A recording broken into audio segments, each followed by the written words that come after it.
నేను ఆర్టిస్ట్గా బ్రేక్ తీసుకున్న తర్వాత మళ్ళీ 10 ఇయర్స్ తర్వాత ఫస్ట్ లుక్ టెస్ట్కి వెళ్ళాను. అదే కృష్ణ ముకుంద మురారి.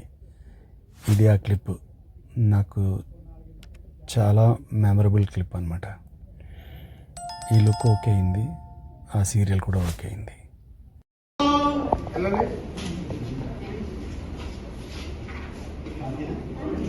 బిస్కెట్ ಇದೆ నేను తింటా కాఫీలో బిస్కెట్ ఉంచుకుంటా మధ్యలో మిర్చి ఉంచుకుంటా నువ్వు నోరు చూసి చెప్పి చేసేది తీసుకోలేదు కదా విసుకో నాకు వినపడకుండా కనపడకుండా విసుకో ఎందుకంటే నేను ఫీల్ అవుతాను కదా వెళ్ళిపో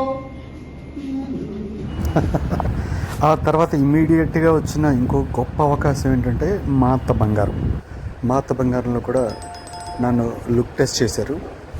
ఎలా ఉంటానో ఏంటి, ఫాదర్ క్యారెక్టర్ కదా అని. ఆ లుక్ టెస్ట్ క్లిప్ ఇది కూడా లుక్ ఓకే అయింది, ఆ సీరియల్ కూడా ఓకే అయింది. ఈ 2 సీరియల్స్ నాకు ఎంతో పేరు తీసుకొచ్చాయి. ఇంత మంచి అవకాశం ఇచ్చినందుకు ప్రభాకర్ గారికి, అలాగే మా అత్త బంగారం ప్రొడ్యూసర్ ఏటా నవీన గారికి, ఏటా సత్యనారాయణ గారికి మనస్ఫూర్తిగా థ్యాంక్స్ తెలియజేస్తున్నాను. Rolling action. పరిగెత్తడం అంటే నీకు బాగా ఇష్టం కదా? నీకు బాగా ఇష్టం. కాలేజీ నుండి, కెరియర్ నుండి, రెస్పాన్సిబిలిటీ నుండి ఎప్పుడు దూరంగా పరిగెడుతుంటాం. కానీ ఈ పెళ్లి నుండి పరిగెత్తడం, తప్పించుకోవడం నీ వల్ల కాదు. నత్తలా నడుచుకుంటూ వెళ్తే పిచ్చి ఆలోచనలు నీ బుర్రని డిస్టర్బ్ చేస్తాయి. ఈ మాత్రం వేగంగా పరిగెడితే నా మాట, నీ జీవితం 2 నీకు అర్థమవుతాయి.